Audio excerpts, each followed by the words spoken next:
लगातार चल रही है। एक बड़ा पैनल इस वक्त मेरे साथ मौजूद है, विश्लेषण हो रहा है। विनय राय जी, अब देखिए, आपने देखा तस्वीरें, उत्तर प्रदेश में यही जोड़ी 2017 में भी थी, लेकिन उस वक्त जनता ने सिरे से नकार दिया था। इस नेतृत्व पर बार बार सवाल उठ रहे थे, अखिलेश यादव के नेतृत्व पर सवाल उठ रहे थे, लेकिन इस बार का इक्वेशन क्या रहा, जरा समझना चाहेंगे आपसे अब विनय जी। देखिए, स्पष्ट तौर पे जो इक्वेशन सामने आया तो पहले देखा गया था कि गरीब तबका, खास तौर से जहां जहां बसपा, पिछली बार जब गठबंधन हुआ सपा बसपा का, तो सारे राजनीतिक विशेषज्ञों को लगा कि अब ये जोड़ी ऐसा कमाल करने वाली है जैसे 1993 में काशीराम और मुलायम सिंह ने किया था।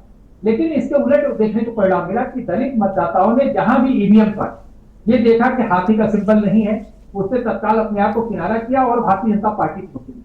लेकिन वर्तमान परिप्रेक्ष्य में एक चीज स्पष्ट हो गई कि जो संविधान बदलने की बात चली और ये बात फैलाई गई कि भारतीय जनता पार्टी अगर बहुमत में आती है संविधान बदल देगी, तो आज भी जो दलित मतदाता है उसके नजर में बाबा साहब भीमराव अम्बेडकर उनके लिए भगवान है। जब उनको ये लगा कि उनका नामो निशान मिटाने की साजिश की जा रही है, तो भले ही ह्यूमर की बात रही हो या एक अफवाह फैला दी गई, लेकिन बातें बैठ गई जाकर के दलित मतदाताओं के मन।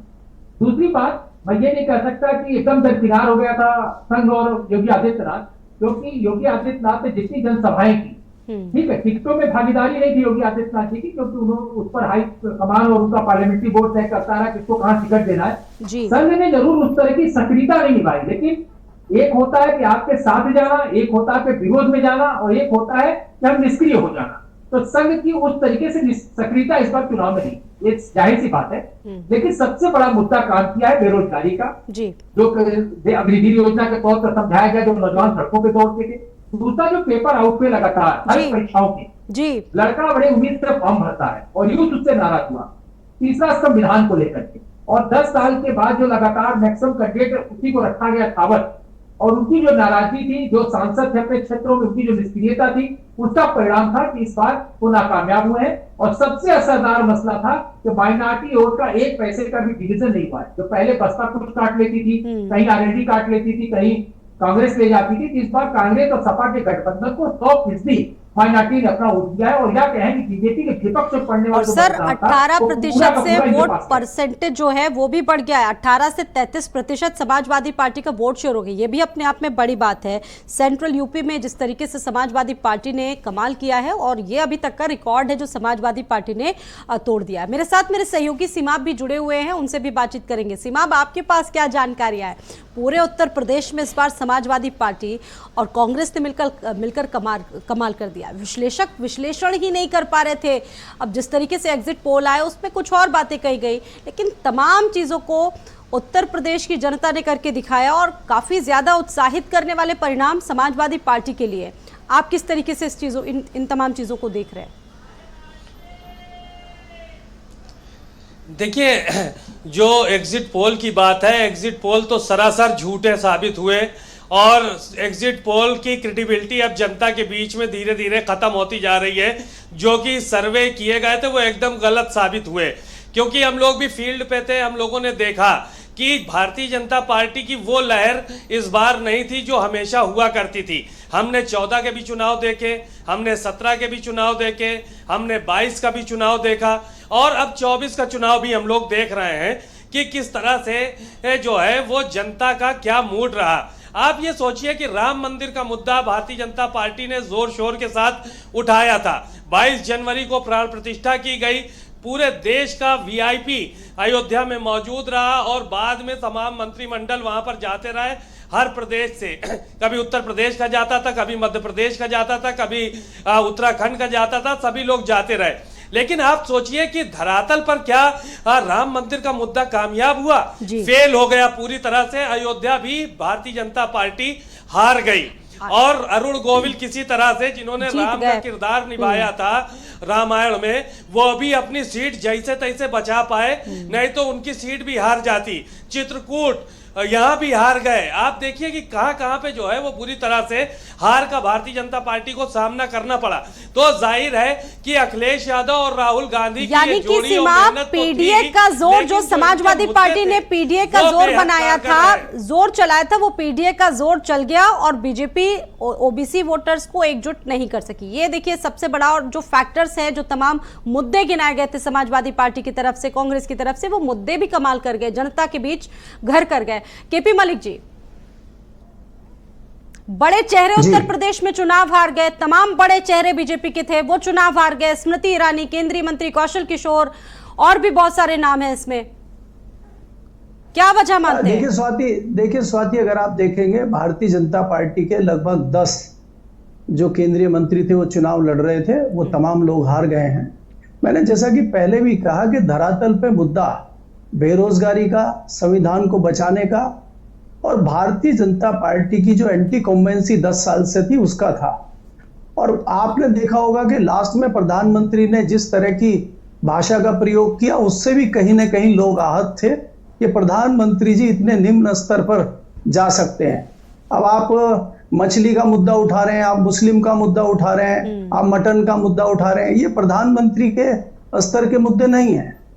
इसके अलावा आप देखेंगे जैसे कि आपके संवाददाता ने भी जिक्र किया कि जिस प्रकार से मंदिर के मुद्दे को बड़ा बनाने की कोशिश की थी और समय से पहले ही आपने उद्घाटन कर दिया और भाजपा को लगता था एक माहौल देश में राम मंदिर का बन जाएगा, वो मुद्दा बन ही नहीं पाया। पूरे चुनाव में कहीं राम मंदिर का मुद्दा दिखाई नहीं और आपने देखा कि अयोध्या भी चुनाव हार गए। तो ये जो जिस प्रकार से पिछले 10 साल से पर्चे लीक हो रहे हैं, जो युवा है वो बहुत परेशान है, तो उसने अपना रिएक्शन दिखाया। और सबसे बड़ा मुद्दा मैं मानता हूं जिस प्रकार से संविधान को बचाने के लिए पिछड़ा और दलित और खासकर जो मायावती का जाट वोटर था जिसको कोर वोटर हम मानते हैं, उसने भी ठीक है। विनय राय जी आप ही के पास आऊंगे इसके बाद। देखिए ये तमाम चीजें हैं, वजह बताई जा रही है।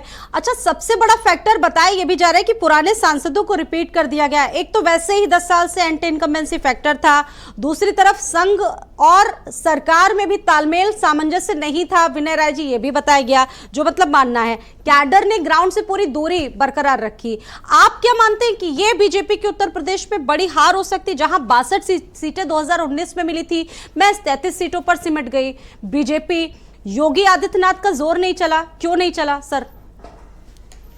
देखिए, सबसे बड़ी बात है कि जैसा कि अयोध्या का जिक्र किया जा रहा था, अयोध्या कोई भाजपा की परंपरागत सीट नहीं है। वहां मित्रसेन यादव चुनाव जीत चुके हैं, वहां निर्मल खत्री चुनाव जीत चुके हैं। ऐसा नहीं कि भाजपा की कोई कॉपीराइट की सीट थी कि राम जन्मभूमि का वो मसला है तो भाजपा ही जीतती रहेगी। लेकिन सबसे बड़ी बात है कि जिन सांसदों को जनता ने चुना, उन्होंने पूरे अपने सांसद के समय का पूरा कार्यकाल मोदी के नाम कर दिया कि मोदी के नाम पर ही हम जीते हैं, मोदी ही जिताएंगे। आपको जनता ने वोट दिया है, रोज का सरोकार सांसद से पड़ता है कार्यकर्ता का।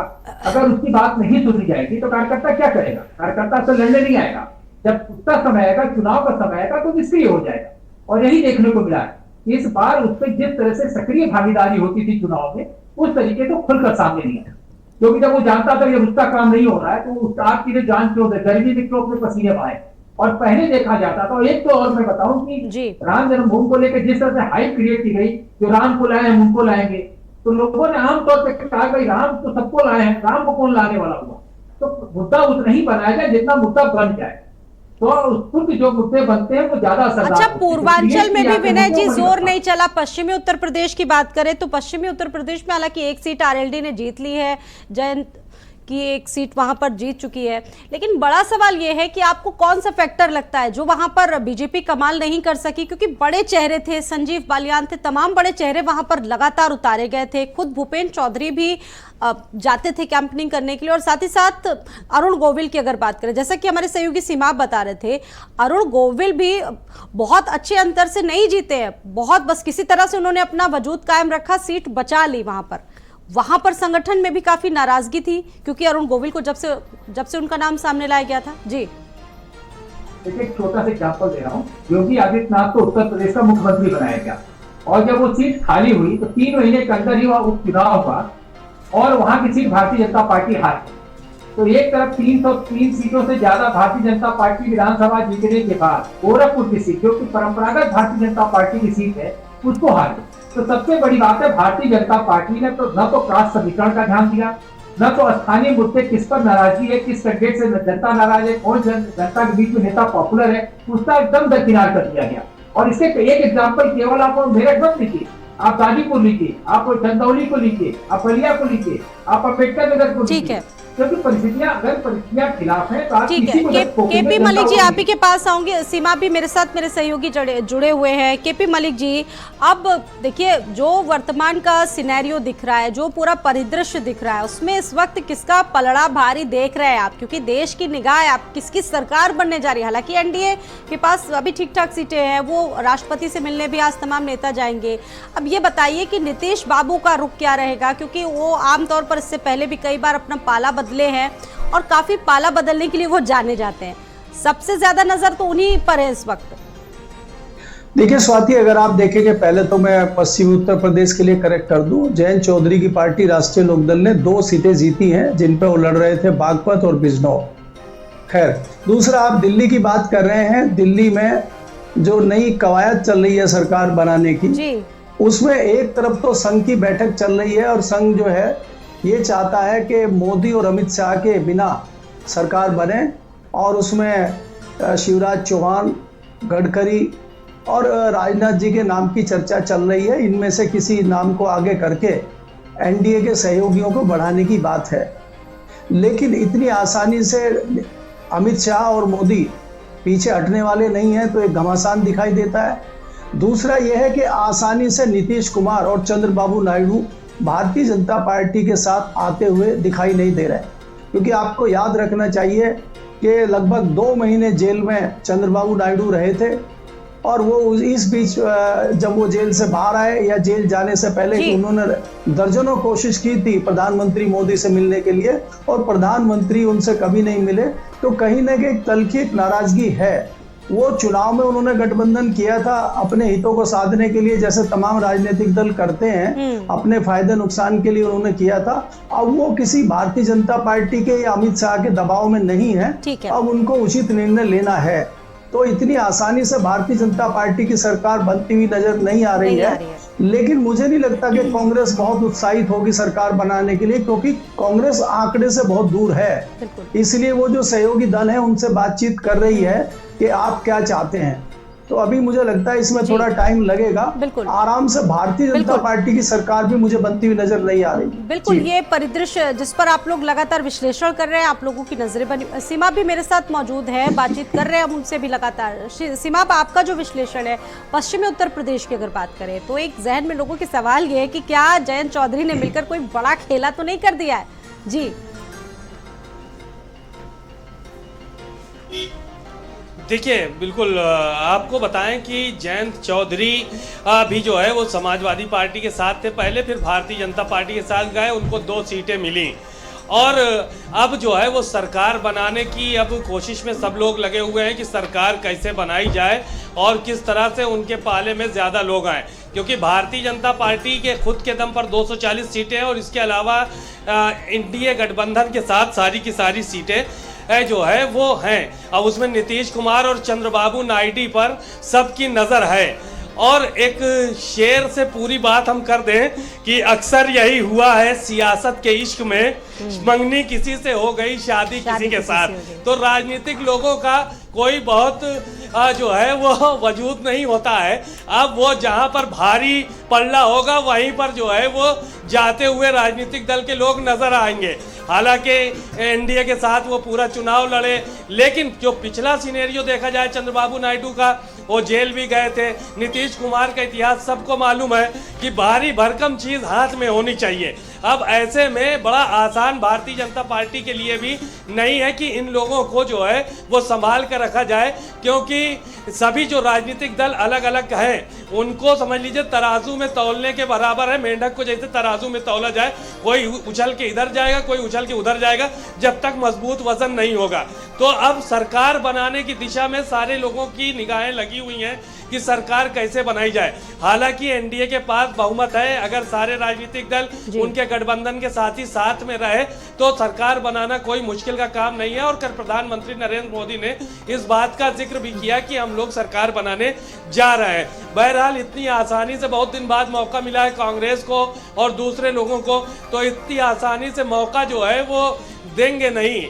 और कहीं ना कहीं तोड़ भांज और इस सब चीज़ों का सिलसिला शुरू होगा और फिर ये कहा जाएगा बाद में कि नैतिकता के आधार पे हम लोग यहाँ से यहाँ चले आए हैं या यहाँ से यहाँ चले गए हैं। तो ये राजनीति के पैतरे हैं। अब इन पैतरे भांजी में जो है वो जो आगे होगा उसकी सरकार दाव बनेगी पेच और जो सबसे जिसको ज्यादा साथ ले सफल होता जाएगा। है। बिल्कुल बिल्कुल, ये देखना बहुत इंटरेस्टिंग होगा। और इस वक्त चर्चा में, इस डिबेट में, विश्लेषण में हमारे साथ हमारे स्टेट हेड वीरेंद्र सिंह जी भी जुड़ चुके हैं। वो अपना विश्लेषण इस पर करेंगे। वीरेंद्र सिंह जी, आपने भी देखा कि उत्तर प्रदेश देश के जो जहां एक तरफ नतीजे आए, उत्तर प्रदेश के नतीजों ने तो देश भर को चौंका दिया।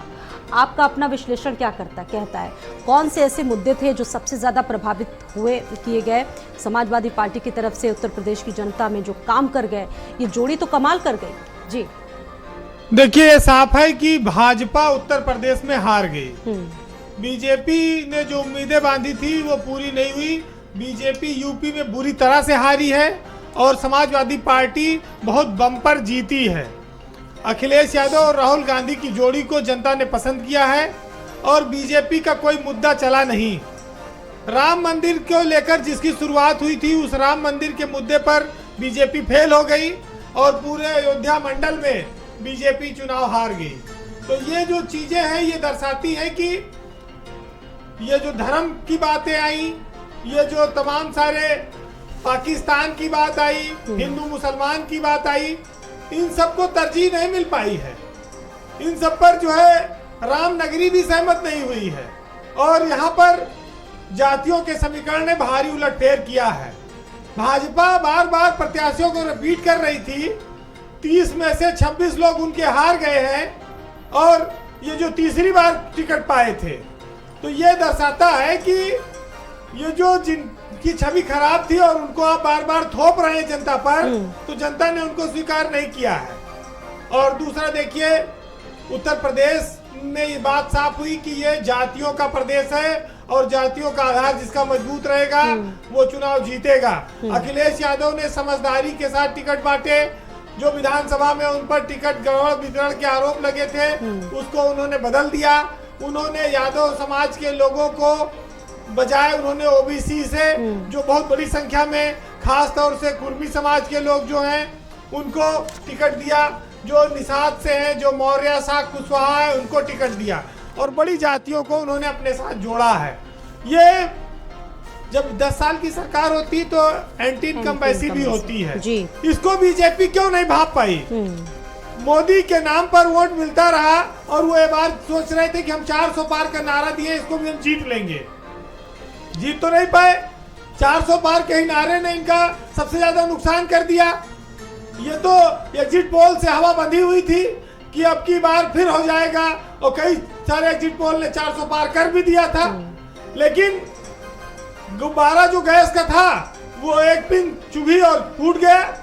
आज बीजेपी धड़ाम हो गई। 30 सीट उत्तर प्रदेश में अकेले हारे हैं और देश में नहीं तो बहुमत में आ जाती बीजेपी अकेले। 240 वो है और 30 जोड़ दीजिए 270 पहुंच जाते।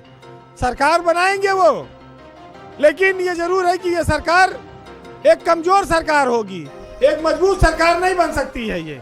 और यहाँ पर सहयोगियों की बातों को सुनना पड़ेगा। और उत्तर प्रदेश ने ही बीजेपी के सभी अभियान को रोका है। अगर उत्तर प्रदेश में बीजेपी जीत जाती तो उसको केंद्र में बहुमत पाने में कोई रोक नहीं सकता था अकेले दम पर। और उनका नारा भी 370 पार का था, 400 पार एनडीए का था। उस नारे में दोनों पे वो नाकाम हो गए तो खाली उत्तर प्रदेश की वजह से। आज अखिलेश यादव इस देश में तीसरे सबसे बड़ी पार्टी के नेता बनकर उभरे। वो इस देश में आप कह लीजिए भाजपा के बाद, नरेंद्र मोदी के बाद, राहुल गांधी के बाद तीसरा सबसे बड़ा नाम अखिलेश यादव है, जो उत्तर भारत में जिनको मामूली नहीं है इतने सांसद लेकर जाना। बिल्कुल इससे एक बहुत बड़ी ताकत है। और ये बीजेपी के लिए चेतावनी है कि अभी सुधर जाओ, अभी समझ जाओ, अभी कार्यकर्ताओं का सम्मान और उनका विधायकों का, सांसदों का, क्योंकि अभी आने वाले वक्त में विधानसभा का चुनाव भी होगा। तो इसका आकलन अगर इस जीत के आधार पर आप करेंगे तो बीजेपी आज पिछड़ रही है। बीजेपी विधानसभा चुनाव में वो रोक नहीं पाएगी सपा के इंडिया गठबंधन को। तो ये अभी से आकलन कर लें कि अभी कितना परिवर्तन करना होगा आने वाले 3 साल में कि जिससे कि वो फिर से किसी तरह सरकार बनाए। जी, ये जो नतीजे आपने जैसा कि जिक्र भी किया, ये नतीजे जो निकल के आए उत्तर प्रदेश में, ये विधानसभा चुनाव में भी काफी असर डालेंगे। आपने देखा होगा वीरेंद्र जी एक चीज और, कि ये जो सहयोगी दल थे उत्तर प्रदेश में, इनकी भी बहुत ज्यादा दाल गली नहीं। ओम प्रकाश राजभर जिस तरीके से बड़े बड़े भाषण दिया करते थे, उनके बेटे भी हार गए चुनाव। जी, अपनों गए नौ हाथ पघाव साथे लइए, ये राजभर वही वाले साबित हुए। राजभर के बयान से इतना वहां पर लोग नाराज थे। घोसी में भी पहले हराए, विधानसभा हार गए, लेके गए थे उनको, दारा सिंह चौहान को, और फिर अपने बेटे को घोसी में हार गए, बेटा भी हार गया।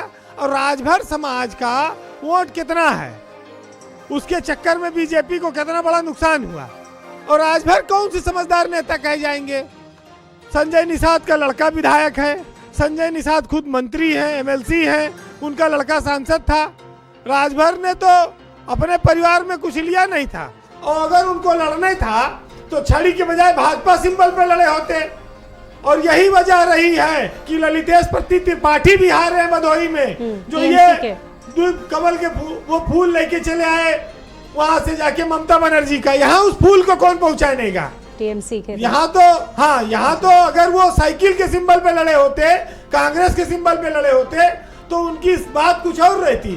तो राजभर और ललितेश त्रिपाठी, ये दो सिर्फ सिंबल के नाते चुनाव हार रहे हैं दो लोग, ये नहीं तो लड़ते। अच्छा, वैसे राजीव राय जितने मार्जिन से जीते हैं, उसमें राजभर की संभावनाएं किसी भी सिंबल से लड़ने बहुत अच्छी नहीं थी।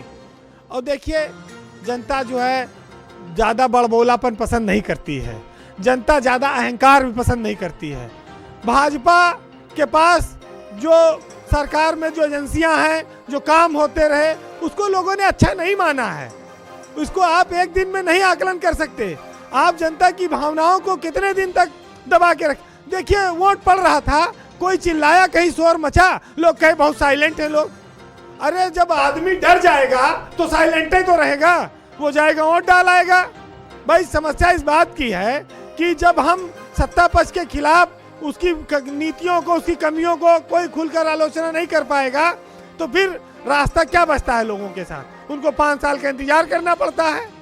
अगर लोकतंत्र में स्वस्थ आलोचना को सुना जाने लगे, तो फिर वही तो असली नेता है, जन नेता है, वही असली प्रधानमंत्री, मुख्यमंत्री, वही असली मंत्री है जो अपनी आलोचना को सुन सके। वीरेंद्र सिंह जी, आपने देखा भी होगा कि देखिए, जो विश्लेषण हम लोगों का था ये 7 चरणों में, 7 फेजेस में, इसमें यही कहा जा रहा था कि इस बार के वोटर्स बड़े साइलेंट है, कुछ कहा नहीं जा सकता। और आपने भी जैसा कि जिक्र किया कि पुराने सांसदों को बार बार रिपीट किया गया। कहीं ना कहीं 10 साल की जो एंटी इनकम्बेंसी थी वो एक बड़ा फैक्टर था। बड़े बड़े बयान दे दिए गए, वो कहीं ना कहीं जनता के दिमाग में घर कर गए। देखिए, ये जो एंटी इनकम्बेंसी की बात है, ये तो सब लोग कह रहे हैं, जान रहे हैं कि भाई 3-3 बार टिकट दे रहे हो और सांसद की छवि खराब है, मत दो। और बीजेपी लटकाए रही, आखिर तक लटकाए रही। उसके बाद उसने दिया टुकड़े टुकड़े में, तो सीट घोषित की इन्होंने। लेकिन जनता ने भी मन बना लिया था। एक तो इनके खिलाफ चला गया संविधान अम्बेडकर के, कि अम्बेडकर का संविधान खत्म कर देंगे। और ये बात इनको पता चल गई थी कि दलितों में इस बात को लेकर नाराजगी पैदा हो गई है, आरक्षण को लेके। और मायावती खुद जीते के लिए तो कैंडिडेट उतारी नहीं, सपा को हराने के लिए कैंडिडेट। दलित भी ये बात जान गया कि ये भाजपा से डर गई हैं या भाजपा से मिल गई हैं, तो अपना वोट देके ये जो बीजेपी को नहीं देना चाह रहा था, तो संविधान के खतरा पैदा हो गया। तो ये लोग महागठबंधन की ओर चले गए, सपा और कांग्रेस के साथ। अखिलेश यादव ने मायावती के लिए पूरे चुनाव में कुछ बोला नहीं, दलित समाज का उन्होंने सम्मान किया। दूसरा देखिए आप कि बहुजन समाज पार्टी से आए हुए 10 सांसद बने हैं जिनको अखिलेश यादव ने टिकट दिया, 13 तो उन्होंने कुर्मी समाज के लोगों को दिया। ये लालजी वर्मा, ये पुष्पेंद्र सरोज, ये सब कहां से आए हुए? बसपा की कैडर के लोग हैं, इंद्रजीत सरोज के बेटे हैं। ऐसे तमाम चीजों पर, तो एक कॉम्बिनेशन, एक सोशल इंजीनियरिंग तो अखिलेश यादव ने बना दी। भले उनके पास बहुत रणनीतिकार नहीं थे, बहुत स्टार प्रचारक नहीं थे, लेकिन टिकट ऐसा बांटा, जातियों का समीकरण ऐसा बनाया कि वो उनके लिए फायदा कर गया। बिल्कुल बिल्कुल, ये इक्वेशन था जो आपने समझाया कि जातिगत इक्वेशन था, उस पर सोशल इंजीनियरिंग जिस तरीके से अखिलेश यादव की थी, वाकई काबिले तारीफ है। और अभी सहयोगी हमारे साथ जुड़े हुए हैं और साथ ही साथ वरिष्ठ पत्रकार केपी मलिक, इस पर एक रिएक्शन जरा दीजिएगा कि ये जो जातिगत समीकरण है, उन तमाम चीजों को देखा गया। मायावती को कहा जाता है कि ये सोशल इंजीनियरिंग बड़ी अच्छी करती है विनय राय जी, लेकिन इस बार तो अखिलेश यादव का पीडीएस जोर उत्तर प्रदेश में कमाल कर गया। अभी सर का विश्लेषण भी आप सुन रहे थे वीरेंद्र सिंह जी का। देखिए, जीता वही सिकंदर, जब आप जीत जाते हैं तो आपके हर काम की तारीफ होती है, तो सफलता में ही सब कुछ छुपा हुआ है। अगर आज ये कामयाब न होते तो आज ये 2 जोड़ी कोठी जा रही होती। लेकिन हकीकत है जो वीरेंद्र सिंह जी ने कहा कि सबसे बड़ा जो असरदार मुद्दा था वो था संविधान बदलने का मुद्दा, क्योंकि वो वोट भारतीय जनता पार्टी के प्रति आकर्षित था। लेकिन जैसे ही लोगों के बीच में एक संदेश गया कि आरक्षण खत्म हो जाएगा, बाबा साहब अम्बेडकर के द्वारा बनाया गया संविधान हटा दिया जाएगा, तो एक बल्क नोट देने वाला पूरा वर्ग आपसे छिटक के किनारे चला गया। दूसरी चीज मैं कहूंगा कि जिन सीटों पर पिछली बार भारतीय जनता पार्टी कम वोटों से हारी थी, उस बार भी उस कैंडिडेट को लेकर नाराजगी थी, तो दोबारा उस टिकट पर दूसरे कैंडिडेट की उतारने की जरूरत क्या थी? क्या मछली सर का मुद्दा था? मात्र 136 वोट से भारतीय जनता पार्टी पिछली बार जीती, चंदौली हारते हारते बची थी। तो आपको ये समझना चाहिए था कि आप सिर्फ एक नरेंद्र मोदी के नाम पर या अपने योजनाओं के लाभ को खिलाकर चुनाव नहीं लड़ सकते। स्थानीय स्तर पर जो भी प्रत्याशी होता है उसकी भी इमेज का ध्यान रखना पड़ता है, उसने अपने क्षेत्र में कितना समय दिया है, अपने कार्यकर्ताओं के लिए कितना चला है। और सबसे बड़ी बात है कि जो वर्कर था भारतीय जनता पार्टी का, पूर्णतः निष्क्रिय था, तालमेल सामंजस्य नहीं था विनय राय जी, क्योंकि कैडर ने भी दूरी बना रखी थी। जैसा कि जो आंतरिक जो चीजें निकल कर आई है, सरकार और संगठन में सामंजस्य नहीं था, ये भी एक बहुत बड़ा फैक्टर हो सकता है इस हार के पीछे। आप दोनों का ही बहुत बहुत धन्यवाद जुड़ने के लिए, केपी मलिक साहब आपका भी और विनय जी आपका भी बहुत बहुत धन्यवाद। केपी मलिक जी हालांकि हमारे साथ लगातार जुड़े रहेंगे, हमारे सहयोगी सीमा भी जुड़े हुए हैं और स्टेट हेड वीरेंद्र सिंह जी भी लगातार इस पर विश्लेषण कर रहे हैं। उत्तर प्रदेश में जिस तरीके समाजवादी पार्टी की बड़ी जीत हुई है, और अब से कुछ ही देर बाद अरुण मिश्रा जी भी जुड़ेंगे, वरिष्ठ पत्रकार हैं हमारे साथ में, उनसे भी बातचीत होगी। अब वीरेंद्र जी, अब इसको किस तरीके से देखा जाए कि अब देश में सरकार किसकी बनने जा रही, क्योंकि नीतीश पर भी देश भर की नजर है। आपने भी देखा होगा कि पाला बदलने में बड़े ही वो रहते हैं, पाला उन्होंने कई बार बदला। इस बार का साथ किसका रहेगा उनका, क्या कहेंगे? देखिए, सरकार जो भाजपा बनाएगी, प्रधानमंत्री नरेंद्र मोदी बनेंगे, इसको लेकर कोई शक नहीं है। ये तो क्योंकि 291 का आंकड़ा उनके पास है और पहला दावा उनका बनता है कि वो सरकार बना के लिए आमंत्रित किए जाएंगे। 240 सीटें उनके पास, तो इतना लार्जेस्ट पार्टी तो भाजपा है और उनका चुनाव पहले का गठबंधन है, तो सरकार बनाने में बीजेपी के सामने कोई अड़चन नहीं है, कोई बाधा नहीं है। बीजेपी सरकार बनाएगी। ये जरूर है कि ये मजबूत सरकार नहीं होगी, ये बहुमत की अकेले बीजेपी की सरकार नहीं होगी, ये एनडीए की सरकार होगी। और ये पहला मौका होगा जब नरेंद्र मोदी को प्रधानमंत्री के तौर पर अपने सहयोगियों को खुश रखने के साथ लेकर चलने की जिम्मेदारी होगी। अटल बिहारी वाजपेयी एक देश के एक सर्वमान्य नेता हुए बीजेपी में, जिनको विपक्ष भी आदर सम्मान करता था। उन्होंने कोएलिशन की गवर्नमेंट बीजेपी की चलाई है, 5 साल चलाई है केंद्र में। लेकिन भाजपा की जो मोदी की सरकार है वो एक कड़क सरकार मानी जाती रही है और वो झुकने वाली सरकार नहीं मानी जाती रही है। मोदी की सरकार कार्रवाई करने वाली, जवाबदेह और जिम्मेदारी जवाबदेही वाली सरकार मानी जाती है। तो अब मोदी के लिए अपने सहयोगियों को चंद्रबाबू नायडू हैं या नीतीश कुमार हैं या चिराग पासवान हैं या और जो छोटे छोटे दल हैं, उन सबको सम्मान देना होगा, उनके मंत्रालयों को बढ़ाना होगा, उनके मंत्री ज्यादा होंगे। ये सब तो अब आएंगी और इसके लिए कॉमन मिनिमम प्रोग्राम बनेगा, एनडीए का साझा कुछ बनेगा। लेकिन देखिए, यही है वक्त का फेर है कि सत्ता में बने रहने के लिए समझौते करने पड़ते हैं। जिनको कभी आप नजरअंदाज कर देते थे, उनको भी अब आपको हाथ जोड़ के सम्मान देना पड़ेगा। और ये वक्त का तकाजा है। देखिए, राजा और रंक में यही फर्क होता है वक्त का। वक्त से ही सब चीजें चलती हैं और इस देश में जनता ने एक मैंडेट दिया है, मिला जुला दिया है। इस मिले जुले मैंडेट में पूरब पश्चिम उत्तर दक्षिण सभी का सम्मान छुपा है। और ये भी मैंडेट में साफ है कि चाहे जितना तोड़ फोड़ करो, चाहे जितना लोगों को मिलाओ, जनता जब मन बनाए रहती है तो वो इन सब चीजों को, समीकरणों को ध्वस्त कर देती है, नकार देती है। और उसने अनुप्रिया पटेल से लेके, ओम प्रकाश राजभर से लेके संजय निषाद, सारे जातीय समीकरण और छोटे दलों की ये जो पैचअप था, इन सबको खत्म कर दिया, ध्वस्त कर दिया। कितने स्टार प्रचारक बीजेपी के पास हैं, कितने पन्ना प्रमुख हैं, बूथ अध्यक्ष हैं, मंडल अध्यक्ष हैं, विधायक, सांसद, फौज थी, रोज शामिल हो रहे थे 100-200 लोग, रोज बीजेपी कार्यालय भीड़ लगी रहती थी। कहां चली गई वोट? आप जनता के मिजाज को भी तो समझिए, आप लोगों की परेशानियों को समझिए।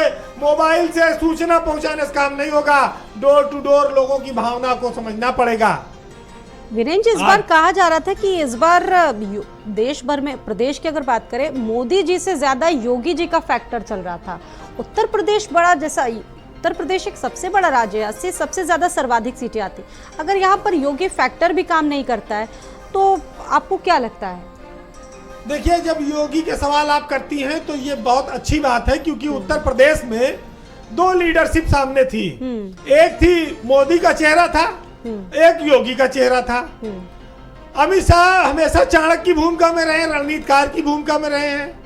लेकिन अगर भीड़ जुटाने वाले नेता के तौर पर आप देखेंगी तो ये दो चेहरों पे भीड़ जुटती है भाजपा में।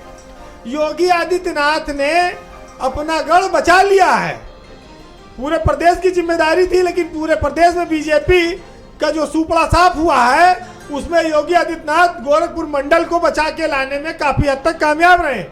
दूसरा, जिस समाज से वो आते हैं, क्षत्रिय समाज के वोटों की जब बात आती है तो इसमें पलीता तो पश्चिम से पहले दिन से लगा था।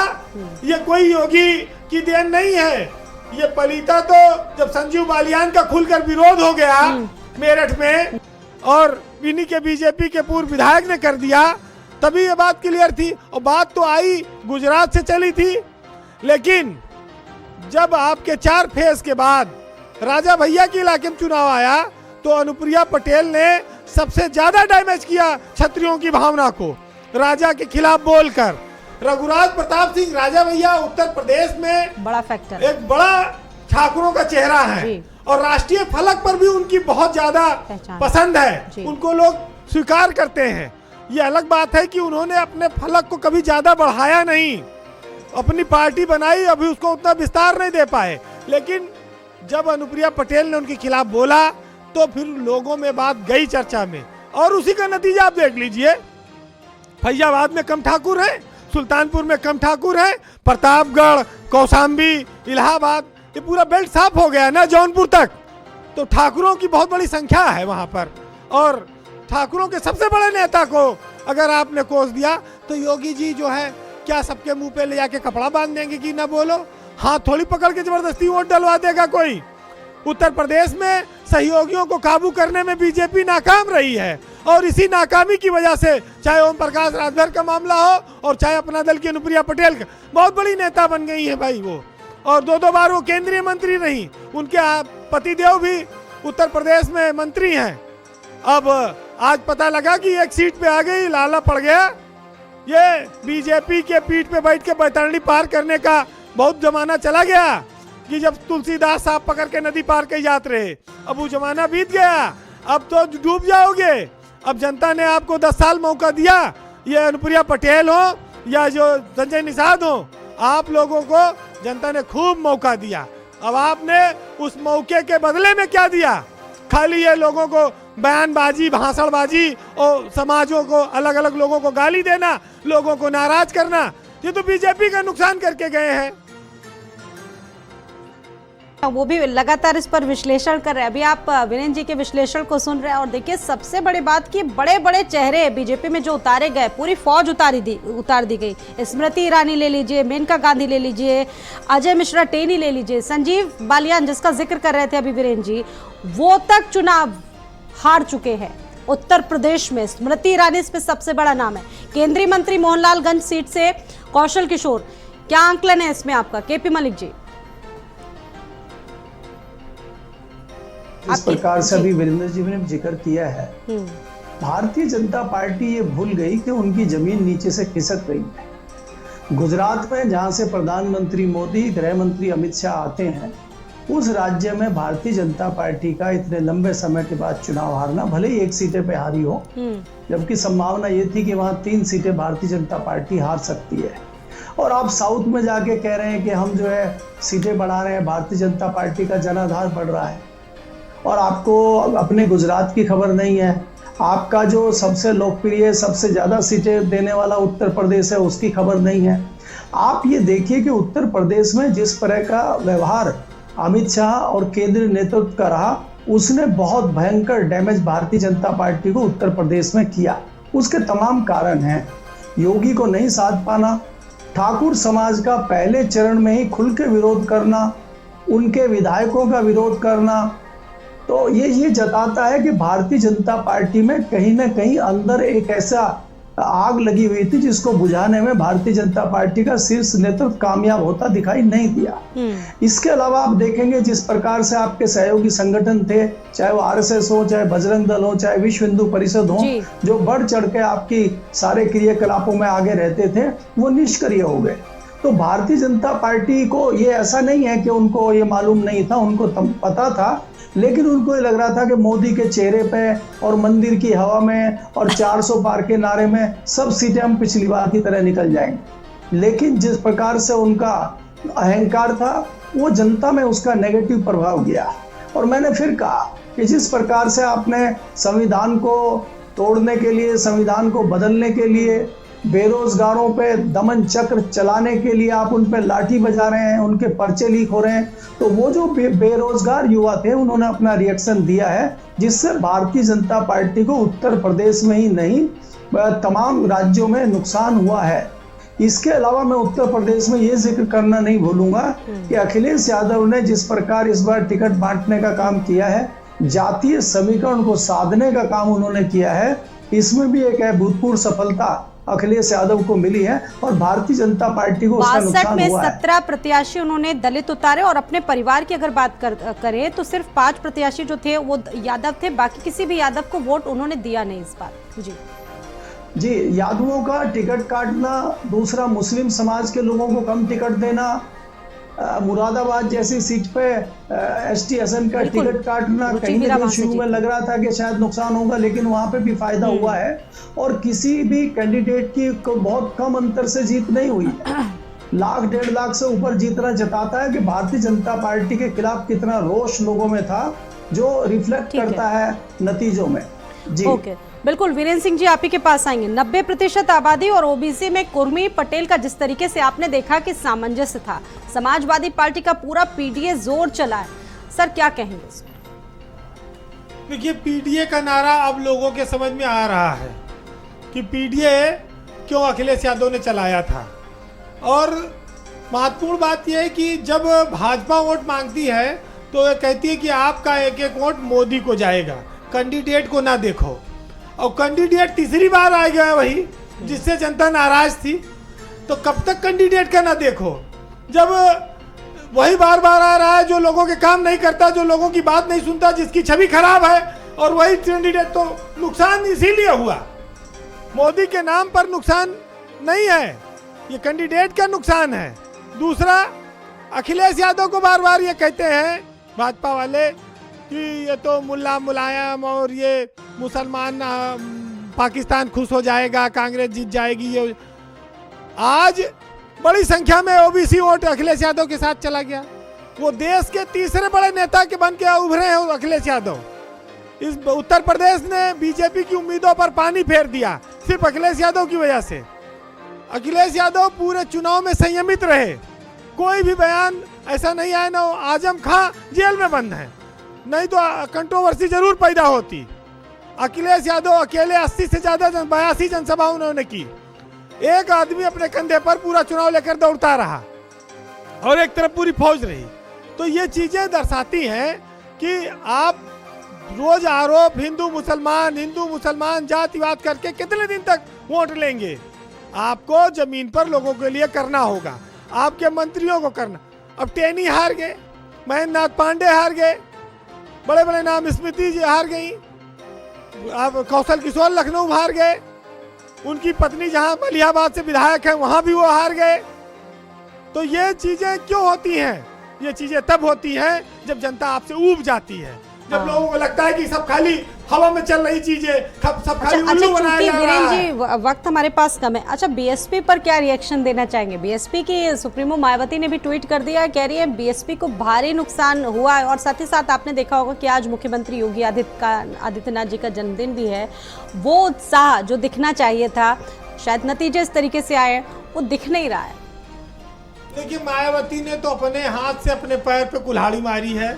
वो अकेले लड़ने का बहुत ज़्यादा दम भर रही थी, बहुत ज़्यादा वो जोर शोर मचा रही थी। अकेले लड़के उन्होंने देख लिया, लेकिन उनके अकेले लड़ने के पीछे क्या कारण थी, क्या मंशा था, क्या डर था, वो लोग समझ गए, उनके वोटर।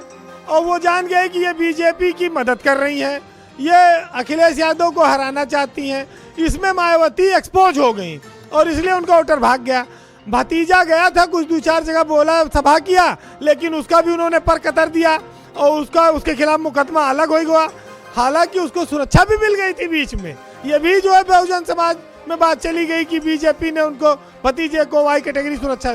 तो मायावती अब एकदम देखिए जीरो पे आ गई हैं। विधानसभा में एक विधायक है, तो मायावती के पास बचे नहीं कुछ। अब वही 8-9% वोट बचा है। अब वो बीजेपी के पास पहले था, कुछ इधर उधर भटका है, देखिए आगे क्या होता है। बिल्कुल।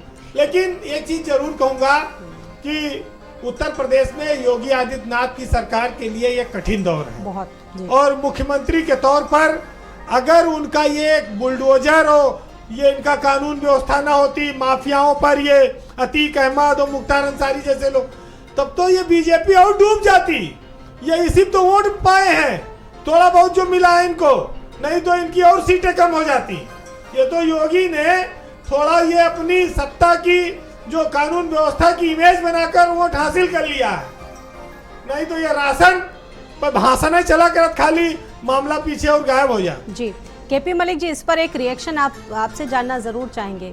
अब क्या आपका विश्लेषण, क्योंकि अब इस चर्चा को समापन की तरफ बढ़ाना है। देखिए, मैं वीरेंद्र जी की बात से पूर्णतः इत्तेफाक रखता हूं कि उत्तर प्रदेश में भारतीय जनता पार्टी को जितना वोट मिला है उसमें 80% वोट आदित्य योगीनाथ जी के चेहरे पे मिला है, क्योंकि उनकी कानून व्यवस्था जो उत्तर प्रदेश में है उसका एक ऐसा परसेप्शन है कि बहुत जोरदार कानून व्यवस्था है। और उनका 7 साल का बेदाग चेहरा, उनके ऊपर 7 साल में कोई ऐसा गंभीर आरोप नहीं है जिसको आप कह सकें कि मुख्यमंत्री के आरोप में और मुख्यमंत्री की कोई इस तरह की चर्चा होती होगी जिससे लोग नाराज हों।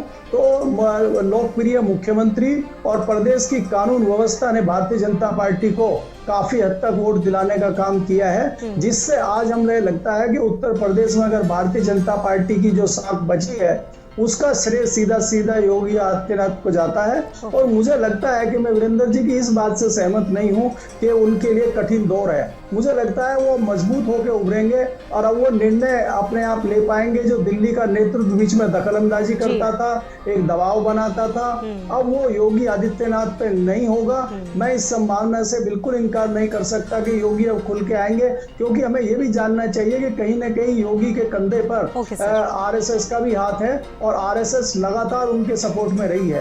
तो मुझे लगता है कि योगी आदित्यनाथ आने वाले समय में और मजबूत होकर उभरेंगे, क्योंकि हमें ये नहीं भूलना चाहिए कि प्रदेश के सबसे बड़े राज्य के आज वो मुख्यमंत्री हैं, 80 सीटों को प्रभावित करते हैं और उन्होंने अच्छा खासा रिजल्ट पहले भी दिया है। विधानसभा चुनाव में भी उन्होंने अपने इसी चेहरे से चुनाव जीता और भारतीय जनता पार्टी की सरकार बनाने में कामयाब रहे हैं। ओके सर, बहुत बहुत धन्यवाद आपका भी, और वीरेंद्र सिंह जी आपका भी बहुत धन्यवाद विश्लेषण करने के लिए। तो देखिए, ये बड़ा सूबा, बड़ा राज्य, और यहाँ पर जिस तरीके से समाजवादी पार्टी का पीडीए जोर चला है, विश्लेषक लगातार इस पर विश्लेषण कर रहे हैं कि आखिरकार वो कौन सा दाव रहा जो बीजेपी को जीत नहीं दिला सका उत्तर प्रदेश में। फिलहाल हमारी इस खास पेशकश में इतना ही, लेकिन आप लगातार जुड़े रहिए भारत समाचार के साथ। नमस्कार।